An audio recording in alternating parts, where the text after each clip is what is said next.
Shalom Bapak Ibu, senang sekali saya bisa melihat wajah-wajah yang sudah lama sekali, berasa lama banget padahal baru beberapa waktu nggak sempat bergabung ya. Ada Opung Michelle, Shalom Ibu Marana Sitepu, bagaimana kabarnya? Baik ya, puji Tuhan ya. Selamat pagi untuk Ibu Marta dan juga Bu Ana dan Pak Charles di Las Vegas.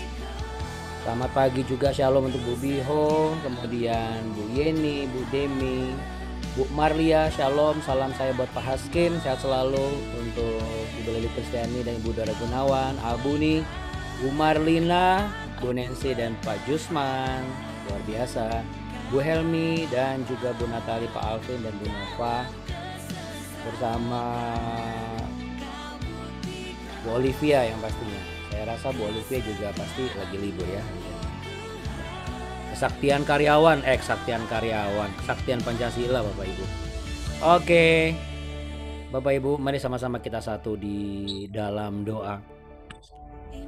Bapak Surgawi, terima kasih Engkau sudah kumpulkan kami semua yang terpanggil sesuai rencanamu ya Tuhan. Hamba percaya ada pembelajaran yang berguna buat kami.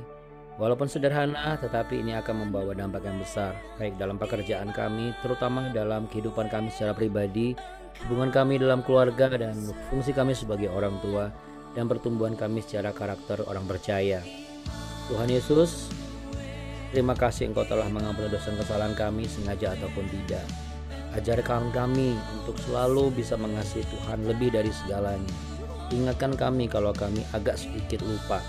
Dan biarlah Tuhan melalui media forum ini kami semua diingatkan kembali dan kami semua dikumpulkan karena rencana Tuhan indah pada waktunya.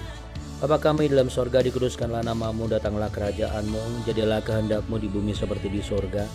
Berikanlah kami pada hari ini makanan kami secukupnya, dan ampunilah kami akan kesalahan kami, seperti kami juga mengampuni orang yang bersalah kepada kami. Dan janganlah membawa kami ke dalam pencobaan, tetapi lepaskanlah kami daripada yang jahat. Karena Engkaulah yang mempunyai kerajaan dan kuasa dan kemuliaan kekal sampai selama-lamanya. Di dalam nama Tuhan Yesus Kristus kami berdoa dan mengucap syukur. Haleluya. Mari sama-sama katakan amin. Amin. Puji Tuhan. Saya percaya Bapak Ibu sudah siap untuk memuji menyembah Tuhan. Seperti biasa saya mohon izin untuk memastikan semuanya di mute kecuali saya, supaya suaranya tidak ada yang tumpang tindih. Baik Bapak Ibu sekalian, kita mau sama-sama naikkan pujian berikut ini. Iya. Haleluya. Sebentar, saya cek dulu. Oke.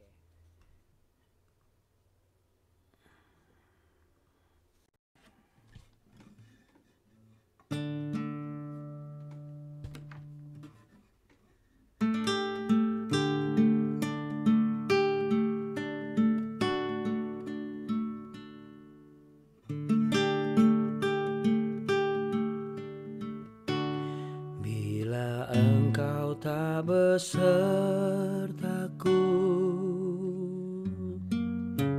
ku tak mau berjalan.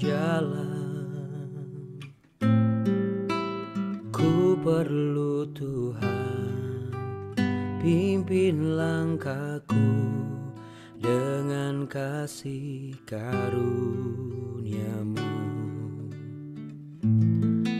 Pimpin langkahku setiap waktu, berjalan dalam Roh-Mu. Nyatakan Tuhan kemuliaan-Mu, dan berjalanlah denganku.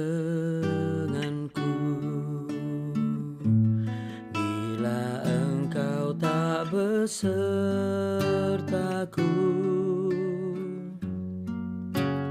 ku tak mau berjalan.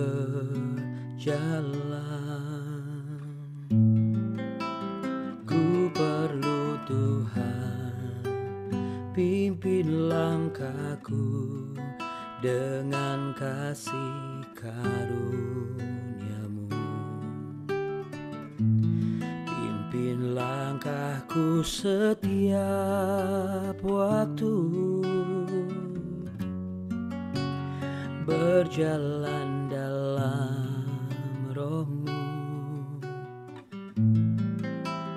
nyatakan Tuhan kemuliaan-Mu, dan berjalanlah denganku.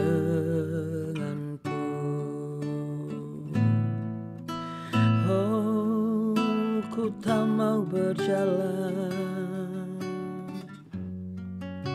tanpa dengan-Mu Tuhan. Ku perlu Engkau, sebab Kaulah segalanya. Haleluya Tuhan, Hosana bagimu Yesus.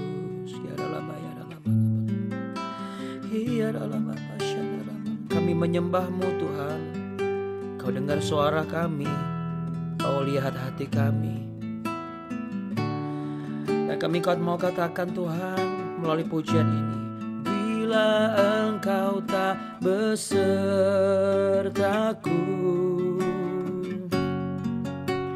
ku tak mau berjalan. Oh, ku perlu Tuhan, pimpin langkahku dengan kasih karunia-Mu. Pimpin langkahku setiap waktu, berjalan dalam Roh-Mu. Oh, nyatakan Tuhan kemuliaan-Mu, dan berjalanlah denganku. Nyatakan Tuhan kemuliaan-Mu, dan berjalanlah denganku. Satu-satunya yang ku andalkan, satu-satunya yang ku percaya, Engkau sumber kekuatan, sumber pengharapan, sumber kedamaian. Satu-satunya yang ku andalkan, satu-satunya yang ku percaya, Engkau Tuhan memberkati, Tuhan penyembuhku, Tuhan pemulihku. Bapak, Ibu, dan saudara-saudara kasih, apa keadaanmu hari-hari ini? Apakah engkau dalam keadaan sakit? Engkau dalam keadaan galau? Engkau dalam keadaan gundah? Angkat pujian ini dengan imanmu dan katakan, satu-satunya yang ku andalkan,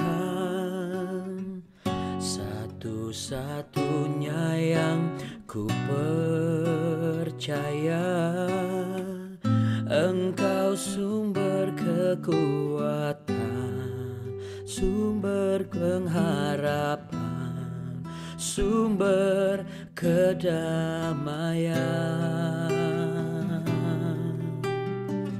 Satu-satunya yang ku andalkan, satu-satunya yang ku percaya, Engkau Tuhan memberkati, Tuhan penyembuhku, Tuhan pemulihku.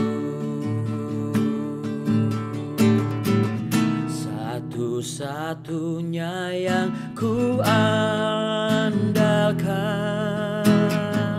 satu-satunya yang ku percaya.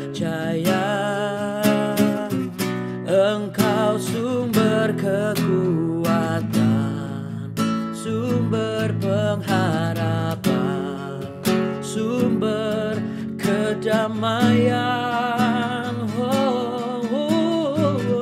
Satu-satunya yang ku andalkan, satu-satunya yang ku percaya. Engkau Tuhan memberkati, Tuhan penyembuhku, Tuhan pemulihku. Sebab Engkau Tuhanku yang setia. Tidak ada tempat sandaran lain selain Engkau Tuhan Yesus.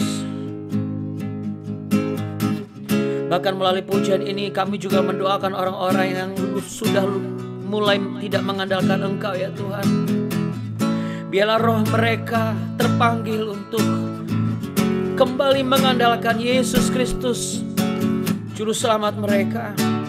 Untuk anak-anak kami, untuk suami istri, untuk orang tua, mertua, siapapun Tuhan, dimanapun mereka berada Tuhan.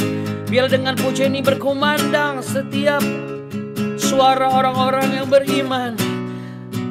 Oh Tuhan Yesus, tidak ada yang bisa kami andalkan selain Engkau Tuhan Yesus. Mari katakan sama-sama Bapak Ibu, sama-sama. Satu-satunya yang ku andalkan, satu-satunya yang ku percaya. Engkau sumber kekuatan, sumber pengharapan, sumber kedamaian. Oh, satu-satunya yang ku andalkan, satu-satunya yang ku percaya. Engkau Tuhan memberkati, Tuhan penyembuhku, Tuhan pemulihku. Engkau Tuhan memberkati, Tuhan penyembuhku, Tuhan pemulihku.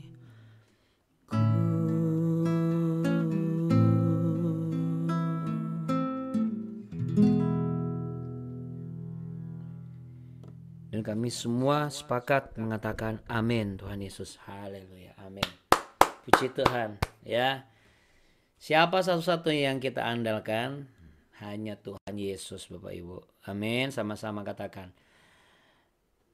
Tuhan Yesus, selalu Tuhan Yesus, selamanya Tuhan Yesus. Pasti Tuhan Yesus. Tiada yang lain, hanya Tuhan Yesus. Sampai kapanpun tetap Tuhan Yesus. Amin. Kita tos dulu ya sama-sama. Wah, puji Tuhan. Baik Bapak Ibu yang dikasih Tuhan dan diberkati oleh Tuhan, yang sepakat katakan amin.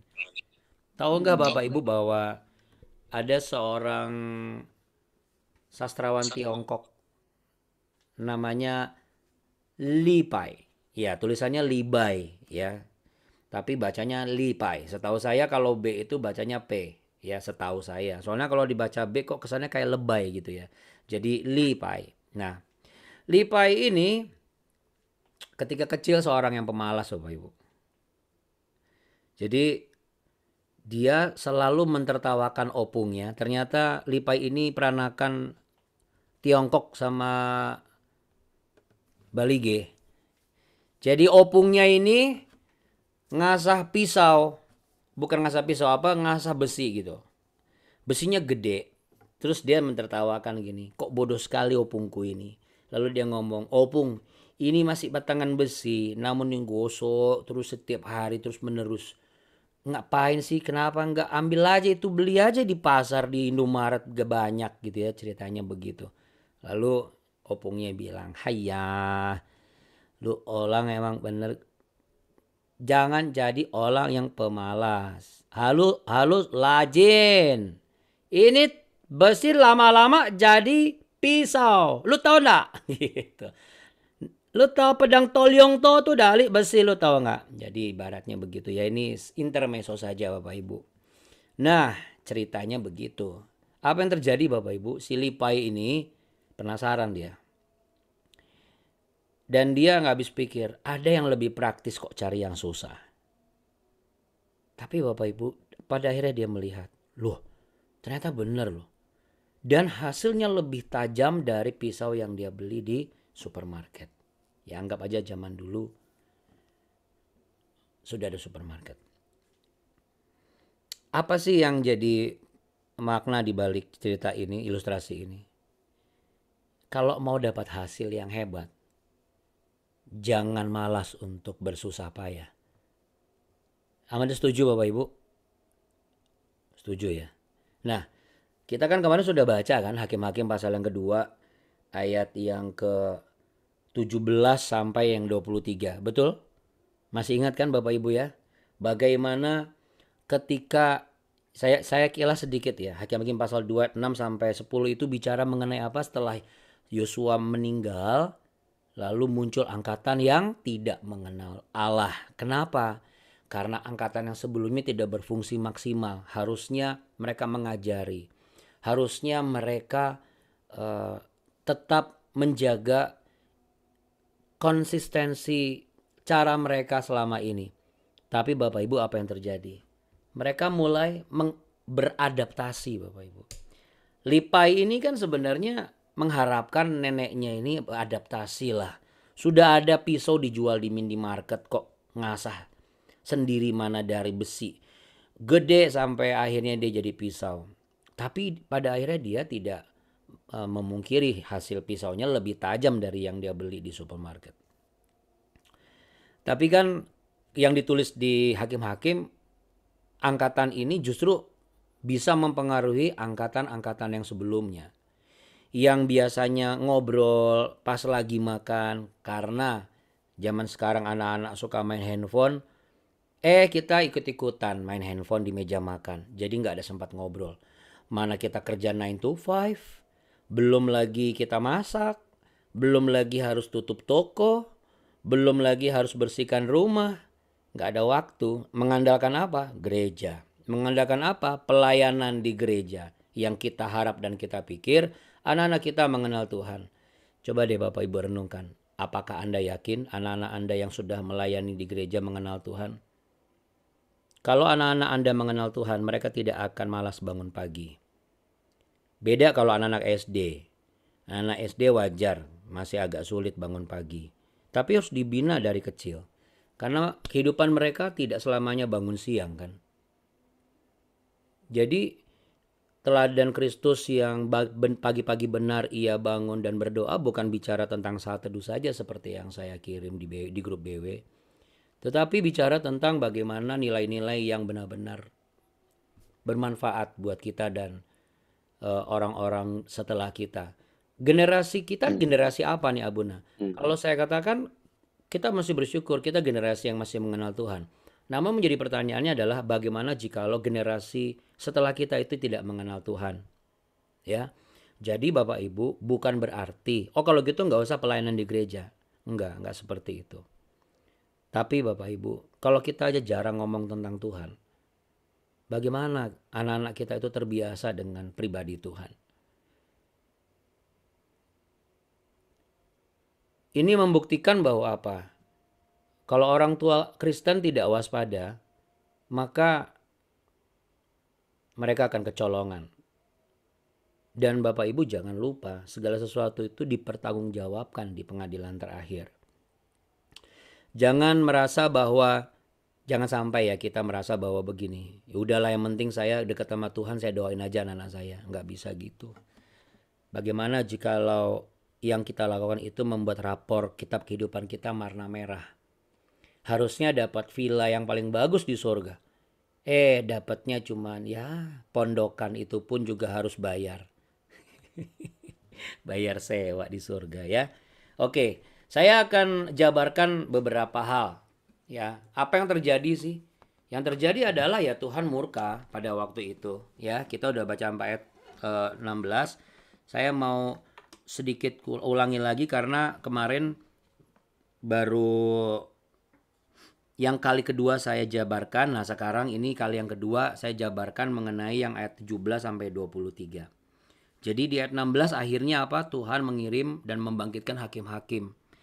Ya, bukan lagi orang-orang biasa tapi hakim-hakim. Dengan konteks harapannya apa sih? Mereka jiper gitu ya Bapak Ibu. Tapi ternyata enggak Bapak Ibu. Mereka ini bangsa yang tegar tengkuk. Karena apa? Karena di ayat 17 tetapi juga para hakim itu tidak mereka hiraukan. Ya, Hakim-hakim pasal yang kedua ayat 17. Jadi kalau Bapak Ibu mau bawa saya nih untuk Abuna aja untuk ngajarin anak-anak, paling baik cuma depan saya doang. Apakah mereka menghiraukan saya? Belum tentu. Tetapi kalau orang tuanya sendiri yang bicara, pasti akan didengarkan walaupun kelihatannya kayak nggak mau dengar. Kenapa begitu? Karena kan hubungannya langsung. Ya, maksudnya adalah boleh-boleh saja meminta bantuan hamba Tuhan lain, lalu kemudian meminta bantuan pemimpin agama lain, silahkan. Atau didatangkan khusus guru teologia, rabi dari Israel, silahkan Bapak Ibu. Tapi Bapak Ibu percayalah, udah Bapak Ibu bayar mahal, mereka pulang, anak-anak Bapak Ibu biasa-biasa aja. Karena apa? Karena mereka tidak menghiraukan. Dari dulu sudah penyakitnya begitu. Jadi kalau dulu terjadi, ya sekarang juga bisa terjadi juga.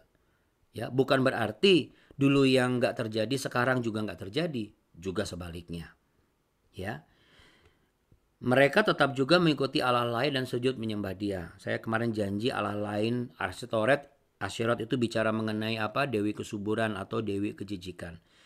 Dewi kesuburan kenapa? Karena orang-orang Kanaan asli, orang Yebus, Amori dan segala macam itu, mereka menyembah itu sebagai bentuk bahwa ini yang membuat mereka subur baik di ladang maupun subur di kandungan. Nah, hati-hati Bapak Ibu, jangan sampai hanya karena kita mau punya keturunan, hanya kita mau panen di usaha kita, tuaiannya besar supaya banyak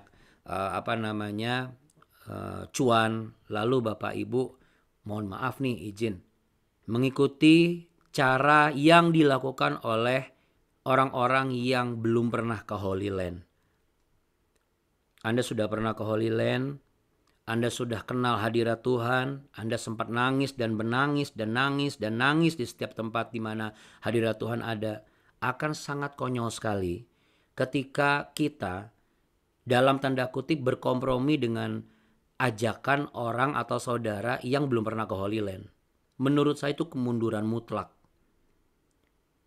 Seharusnya mereka bertobat karena Anda habis dari Holy Land. Bukan kita atau Anda yang ikut-ikutan seperti mereka. Hati-hati Bapak Ibu. Awal-awal mungkin kelihatan kayak nggak apa-apa. Tetapi pada akhirnya yang mengerikan adalah ketika Tuhan berbalik melawan kita. Tuhan tidak jahat. Tetapi Tuhan di sini juga ketika angkatan-angkatan ini tidak menghiraukan, mereka berzinah mengikuti Allah lain. Jadi kalau misalnya yang namanya usaha Abuna biasa dong. Ya. Kalau kita hanya berpangku tangan dan berporos kepada biasa dong, ya berarti sebenarnya antara dua sih. Mau ikut Tuhan atau enggak gitu aja. Kalau misalnya mau ikut Tuhan ya total 100%. Jangan setengah-setengah. Karena kalau mau ikut Tuhan, kita harus buktikan bahwa kehidupan dan juga pekerjaan dan usaha yang kita punya, itu semua adalah campur tangan Tuhan, bukan campur tangan keringat kita sendiri. Keberhasilan kita dan ramainya toko kita ataupun lancarnya karir kita bukan karena kehebatan kita. Saya dan Abu ini sudah buktikan kok. Sehebat-hebatnya dan sebaik-baiknya kami misalnya melobi klien, tetap aja hati manusia nggak ada yang bisa tahu. Bisa juga tuh mereka yang sudah kami lobi tiba-tiba langsung nggak ada kabar terus langsung ngedepak. Berapa kali kami mengalami itu, saya mengalami itu. Karena apa? Karena bukan campur tangan Tuhan. Tetapi kalau campur tangan Tuhan, kita dibuat satu pemikiran yang lain. Apa itu? Kita sudah melakukan yang terbaik. Seandainya ada ketidakadilan oleh orang-orang di sekeliling kita yang seharusnya mereka paling tidak ngasih kabar atau memberikan surat atau apa, tapi tiba-tiba ini langsung ganti partnernya bukan kita misalnya. Perusahaan yang biasanya harusnya melanjutkan kontrak kerja, harusnya perusahaan Anda, ternyata bukan perusahaan Anda misalnya. Nah, bedanya adalah kalau kita tidak beradaptasi dengan angkatan-angkatan yang tidak kenal Tuhan, kita akan diberikan pemikiran yang bijak seperti ini. Kalau kita berdoa untuk Tuhan menolong dan memberkati kita, jangan lupa ada orang-orang di luar sana juga yang juga berdoa untuk menolong dan memberkati mereka. Kita punya toko, mereka punya toko. Kita punya karir, mereka juga punya karir. Kita punya pelayanan, mereka juga punya pelayanan. Dan kita tidak perlu merasa terbuang ketika tiba-tiba sekonyong-konyong, kok Tuhan izinkan seperti ini? Ya, Tuhan izinkan supaya apa? Satu, Ia mau memberitahukan kepada kita golongan orang-orang yang suka memperalat orang lain. Yang kedua, Tuhan juga mau menanyakan ke hati kecil kita, apakah kamu juga orang yang sama seperti mereka?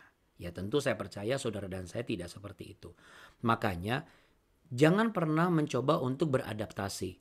Jadi Anda tahu kenapa orang angkatan yang tidak kenal Tuhan yang dikatakan di Hakim-Hakim pasal 2 ayat yang ke-10. Setelah seluruh, kita mundur dulu ya. Setelah seluruh angkatan itu dikumpulkan kepada nenek moyangnya, bangkitlah sesudah mereka angkatan yang lain yang tidak mengenal Tuhan. Mau ataupun perbuatan dilakukannya bagi orang Israel. Kenapa? Karena bukan berarti sekonyong-konyong juga angkatan sebelumnya nggak mau ngobrol misalnya. Tapi mau mungkin ngobrol tentang Tuhan, mungkin ngobrol juga, tapi perbuatannya nggak sama. Kenapa nggak sama? Karena mereka mencoba beradaptasi. Sama seperti Lipai ini. Lipai ini kan ngomong sama opungnya, Opung, ngapain sih? Ngasah-ngasah besi, mau jadi sampai pisau setajam apa? Udah ada yang jual tuh. Mungkin opungnya bisa saja berpikir seperti, oh ya sudahlah, capek juga ya ditinggal itu. Tapi hasilnya apakah maksimal? Apakah opungnya bisa mengatakan bahwa kalau mau dapat hasil yang bagus, kamu jangan malas untuk bersusah-susah payah. Kalau kamu mau pintar, harus rajin belajar. Saya yakin Lipai tidak akan nurut. Kenapa? Karena dia tidak melihat opungnya melakukan itu. Karena dia hanya mulut aja. Tue, opung, olo, opung. Tapi dalam hati kecil dia, pintar banget ngomong nasihat. Tapi nggak kelihatan depan mata dia, opungnya itu melakukan sesuatu yang merepresentasikan atau melambangkan nasihat yang diberikan, yaitu apa? Untuk mendapatkan hasil yang bagus, kamu mau bersusah payah. Dia nggak ngelihat opungnya bersusah payah. Justru dari susah payah opungnya ini, Lipai mendapatkan banyak makna sebelum nasihat itu dia dengar. Apa? Satu, hebat juga opung ini ya. Walaupun sudah tua tapi masih mau loh mengerjakan gosok-gosok besi. Apa yang dia dapat? Sampai di usia manapun manusia tetap harus berusaha. Lalu apa lagi? Ketika sudah tua kok masih coba lakukan itu, gak minta tolong. Sampai usia berapapun, selagi bisa dilakukan sendiri, lakukan sendiri tanpa harus merepotkan orang lain. Kecuali kita memang membutuhkan, kita harus jujur. Dan yang ketiga, dia pun merasa apa? melatih perasaan empati tentang kehidupan orang lain. Dia mulai berpikir, kalau saya tua nanti mungkin juga saya akan berusaha sendiri. Kalau nggak terlatih dari sekarang, bagaimana jadinya nanti saya? Sekarang kita duplikasikan, kita proyeksikan ke kehidupan kita dengan Tuhan. Ketika orang yang memang punya sifat tegar tengkuk bisa dialihkan ke hal yang positif, dia akan menjadi apa? Dia akan menjadi orang yang teguh dan tekun. Tegar tengkuk itu karena apa? Karena tidak ada pengajaran benar yang dia dapat. Pekerjaan dan pelayanan yang dilakukan hanyalah rutinitas. Yang bersangkutan merasa aman karena apa? Ngomong sama papa mamanya, saya pelayanan. Emangnya kita bisa lihat dengan mata rohani kita, dia pelayanan bener apa enggak? Makanya ada banyak kecolongan ngomong pelayanan, habis itu ketemunya di klinik bersalin. Amit-amit, jangan sampai anak-anak cucu kita kayak begitu. Tapi kalau sudah begitu, kita pun juga tidak boleh langsung membuang. Makin dia benci sama Tuhan, makin kita berdosa Bapak Ibu, terus terang. Karena apa? Tuhan tidak pernah membuang orang berdosa loh.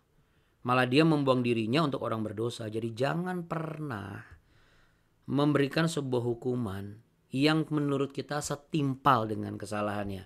Karena apa Bapak Ibu? Karena Tuhan Yesus tidak pernah memberikan hukuman setimpal dengan kesalahan kita. Nah, hal-hal seperti ini tuh gak pernah kita teringat untuk kita ajarkan kepada anak-anak kita. Kenapa? Karena mungkin saja kita masih melakukan hal yang salah.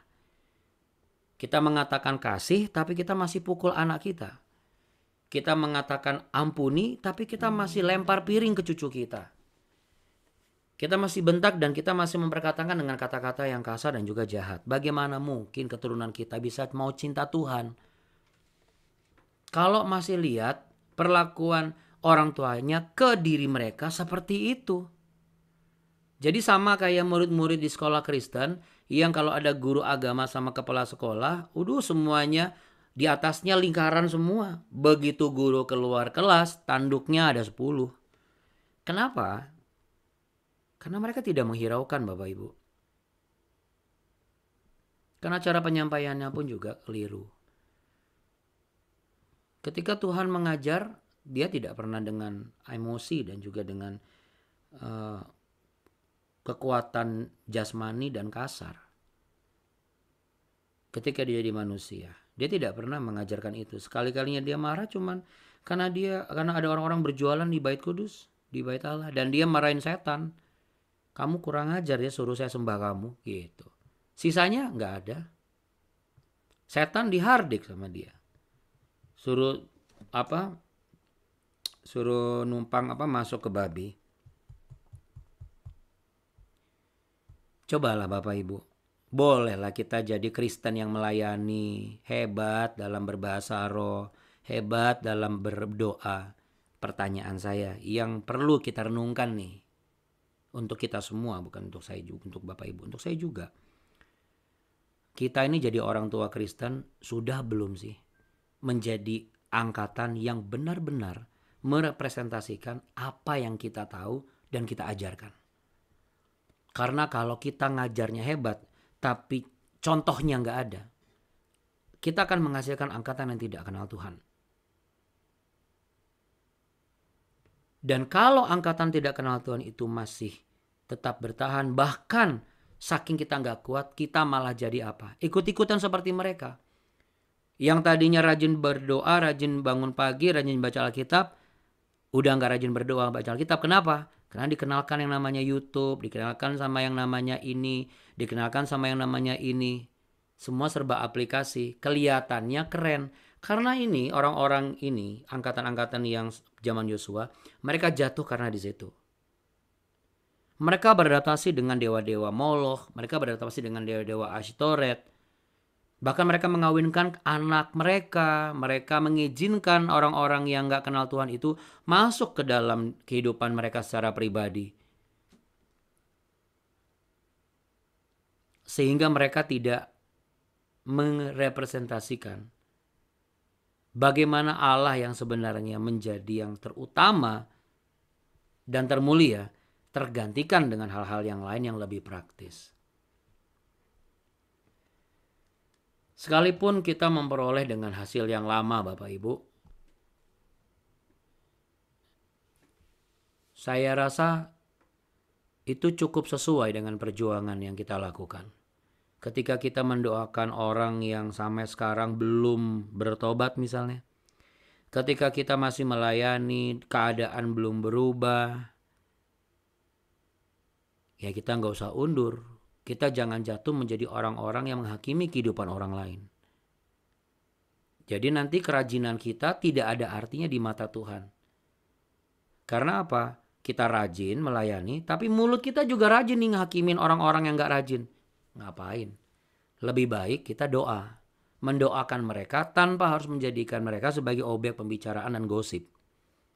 Itu contoh praktisnya dalam kehidupan kita sehari-hari. Supaya apa?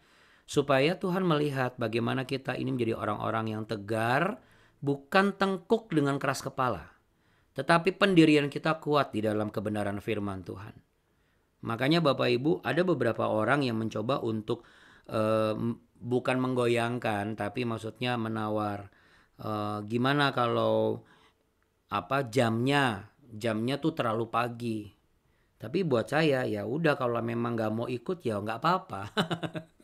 Mungkin ada cara lain toh. Yang penting sama-sama bertumbuh, silakan. Tapi kalau Anda tanya, emang harus pagi? Ya sekarang baca aja di Alkitab itu aja.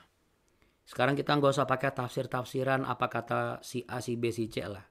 Nalar kita, logika kita, walaupun kita nggak sekolah teologi ya, baca ayat yang saya dapat itu. Menurut saya kita semua sebenarnya sudah ngerti.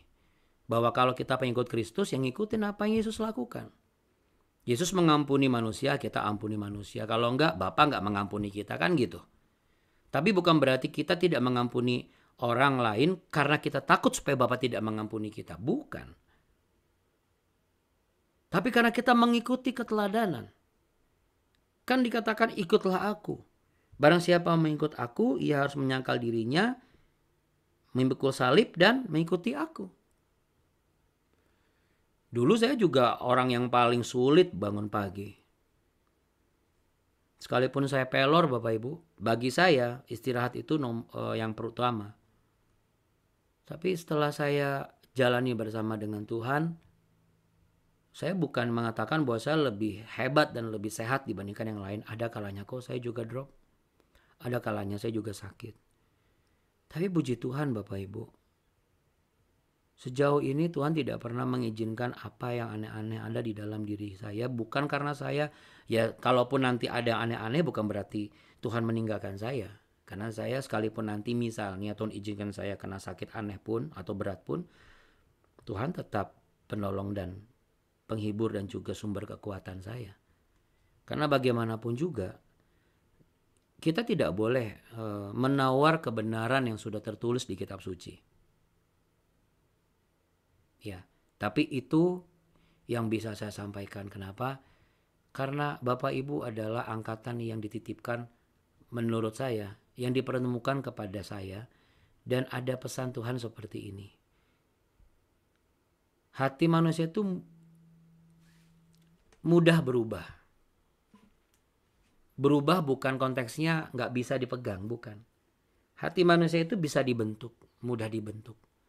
Tapi kalau kita nggak hati-hati, nanti jadi berantakan. Apa yang terjadi di hakim-hakim ini, kita bisa melihat bahwa keteledoran angkatan yang setelah Yosua meninggal, lalu di bawahnya. Jadi orang-orang tuanya itu mereka teledor. Karena apa? Mereka berkompromi. Ya sekali lagi Bapak Ibu, kecuali memang keadaan mendesak. Tapi kalau nggak mendesak, mari kita berlatih dan bertekun bersama-sama. Kita mendapatkan hal-hal yang indah setiap pagi, supaya rahmat-Nya yang baru selalu ada di dalam kehidupan Bapak Ibu dan juga saya. Ya. Dan bagi Bapak Ibu yang kemarin belum sempat baca, nanti setelah ini Bapak Ibu baca lagi.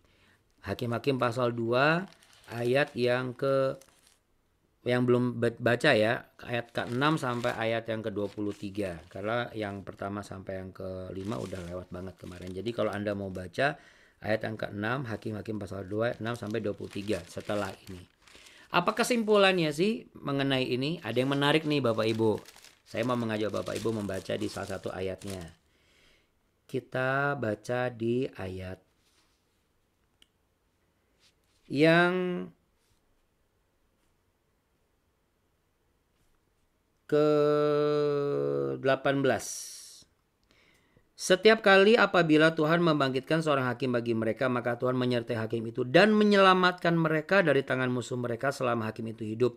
Sebab Tuhan berbelas kasihan mendengar rintihan mereka karena orang-orang yang mendesak dan menindas mereka. Ya, Tuhan memang besar belas kasihnya. Ya, tetapi jangan sampai kayak di ayat 19, begitu hakim itu mati, kembalilah mereka berlaku jahat. Malah lebih jahat dari nenek moyang mereka. Dengan mengikuti Allah lain, beribadah kepadanya, sujud menyembah kepadanya. Ini bicara mengenai keinginan daging Bapak Ibu. Jadi Allah kecil di sini bicara mengenai sesuatu yang mengalahkan kebenaran yang kita tahu. Dan kita dibuat seperti budak olehnya. Ada begitu banyak orang diperbudak oleh keinginannya. Apa saja tuh keinginannya? Keinginan untuk marah, keinginan untuk cari muka, keinginan untuk pamer, keinginan untuk tidur, keinginan untuk main, keinginan untuk nonton, keinginan untuk melakukan berkegiatan hobinya, keinginan untuk kongko-kongko. Wah, Bapak Ibu, tanpa sadar kita menjadikan itu sebagai Allah kecil di dalam hidup kita. Yang lucunya, Allah yang besar kita tidak taat, tapi Allah yang kecil ini kita rela diperbudak. Tapi hari ini saya mau perkatakan, yuk taruh tangan di dada sama-sama. Kita mau belajar untuk mengatakan tidak bagi Allah-Allah kecil yang selama ini tanpa kita sadar ataupun secara sadar kita diperbudak oleh keinginan kita sendiri, oleh pekerjaan kita sendiri bahkan oleh pelayanan kita sendiri bahkan. Tidak ada yang bisa boleh lebih mulia dan besar selain daripada Allah yang Maha Tinggi, yang namanya adalah Immanuel, Allah yang menyertai, yang dikenal dan disebut sebagai Yesus Kristus, Anak Daud, Juru Selamat manusia. Selain daripada Dia, tidak ada yang boleh lebih besar daripada itu. Sehingga biarlah kita semua menyadari pada hari ini, kita boleh masing-masing boleh merestorasi kembali nilai-nilai yang benar, nilai-nilai yang sederhana namun benar-benar bisa menjadi representatif untuk direpresentasikan kepada orang-orang sekitar kita, ditunjukkan kepada orang-orang sekitar kita. Bahwa apa yang ku tahu kebenaran itu, aku ucapkan di mulut juga aku lakukan dan aku tunjukkan. Mari Bapak Ibu, sekalipun godaan untuk ngamuk itu besar, godaan untuk ngambek itu besar, godaan untuk marah itu besar, godaan untuk cemburu itu besar, godaan untuk ngantuk itu besar, godaan untuk menunda itu besar, bahkan godaan untuk malas itu besar. Tetapi Bapak, Ibu, dan saya ditebus oleh darah kayu salib bukan untuk jadi budak, tetapi untuk jadi lebih dari pemenang. Kita harus menang dari semua yang terkait dengan Allah-Allah kecil ini. Dan kita juga harus punya prinsip yang kuat. Boleh beradaptasi, tetapi jangan sampai itu mereduksi atau menguras prinsip kebenaran yang sudah membentuk kita, yang harusnya bisa membentuk orang-orang sekitar kita, tapi justru malah kita yang terkuras dan kehilangan nilai-nilai yang murni akan kebenaran itu. Terima kasih ya Tuhan Yesus, terima kasih Roh Kudus. Dan kami semua setelah ini ada yang mau istirahat kembali, ada yang mau melanjutkan perjalanan untuk liburan, dan apapun kegiatan kami Kami percaya berkat Tuhan menyertai. Tuhan memberkati engkau dan melindungi engkau Bapak Ibu sekalian. Tuhan menyinari engkau dengan wajah-Nya dan memberi engkau kasih karunia. Tuhan menghadapkan wajah-Nya kepadamu, memberimu perlindungan, kekuatan dan damai sejahtera. Kesembuhan ilahi, mujizat, damai sejahtera dan roh takut akan Tuhan. Dalam nama Tuhan Yesus Kristus. Haleluya. Amin. Amin. Haleluya. Ya Bapak Ibu. Semoga Bapak Ibu tidak lupa. Oke, Tuhan Yesus memberkati Bapak Ibu semua. Selamat liburan. Selamat memperingati hari kelahiran Pancasila. Ini kelahiran Pancasila kan hari ini ya? Lahirnya Pancasila. Lahirnya Pancasila ya. Ya Bapak Ibu mungkin kalau mau meresapi sambil mengingat-ingat 5 sila dari Pancasila silakan, tapi setelah BW ya Bapak Ibu ya. Karena Terima kasih ya Bunda. Oke, Tuhan berkati Bapak Ibu. Jangan lupa dibaca hakimnya. Oke, God bless semuanya ya. Semangat selalu semangat. Yes, makin hebat dipakai Tuhan. Tuhan berkati. Selamat istirahat juga. Shalom, bye. God bless. Pada buka dia jadi semangat.